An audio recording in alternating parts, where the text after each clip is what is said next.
Beauty Saloon and Makeup. Mun kware wajen wankin kafa, gyaran jiki, wankin kai. Ga mayuka kala-kala, sannan akwai turaren wuta sai wanda kika zaba. Akwai su humra da dai sauransu. Kada ku bari a baku labari.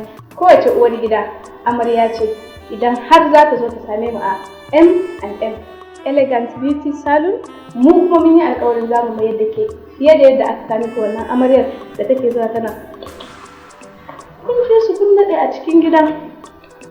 Mu yanzu aka kawo mu sai ku yi haƙuri ku je ku kula da yaran. Kada ki taɓa yadda, ke ma amarya ce. Ga masu neman inda za su same mu, ku zo plazan mu, sabuwar plazan mu mai suna Global Imperium da take kan titin BUK Road Kano, wadda take opposite ɗin Zone 1.